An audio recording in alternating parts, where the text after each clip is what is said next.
શિયાળાનું શક્તિદાયક સ્વાદિષ્ટ શાક લીલા હળદરનું ઔષધીય શાક. સર્વપ્રથમ પોષાયેલી લીલી હળદર લો. આ લીલી હળદરને ઊંધી છરી રાખીને સરસ રીતે છોલી નાખો. છોલેલી હળદરને છીણી લો. છીણેલી હળદર, ઘી, દહીં, લસણ, ટામેટાં, કાંદા તથા જરૂરી મસાલા લો અને અડધી વાટકી ઘી કઢાઈમાં લો અને એમાં છીણેલું હળદર નાખીને સારી રીતે સાંતળી લો. જ્યાં સુધી ઘી છૂટું ન પડે ત્યાં સુધી હળદરને સાંતળતા રહો. એને એક વાસણમાં કાઢી લો. અડધી વાટકી વધેલું ઘી ખીદો કઢાઈમાં. એમાં લીલા વટાણા નાખો અને એને સારી રીતે ઢાંકીને ચડવા દો.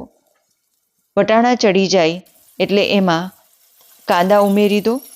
કાંદા અને વટાણાને ખૂબ સારી રીતે મિક્સ કરી લો. મિક્સ કરેલા વટાણા અને કાંદાને ઢાંકણ ઢાંકી ચડવા દો. આ ચડી જાય ત્યાર પછી તેમાં ટામેટાં કાપેલા તે નાખી દો અને લીલું લસણ ઉમેરી દો. સાથે સાથે વિવિધ મસાલાઓ પણ એમાં ઉમેરો.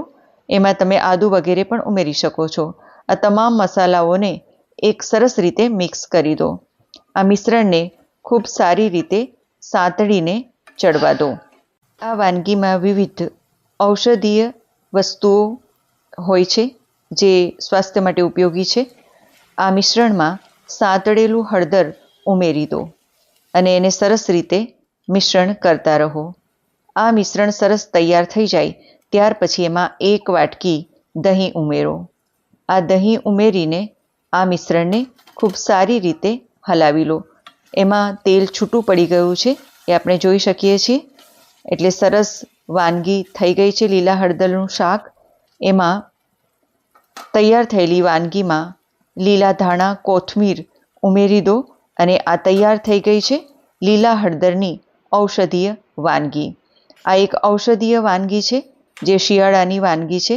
સ્વાસ્થ્યપ્રદ અને શક્તિદાયક વાનગી. આ એક અનોખી વાનગી છે. જરૂર તમે ટ્રાય કરજો. જો તમને વિડીયો ગમે તો લાઈક, કમેન્ટ અને શેર જરૂર કરજો. સબસ્ક્રાઈબ જરૂરથી કરજો.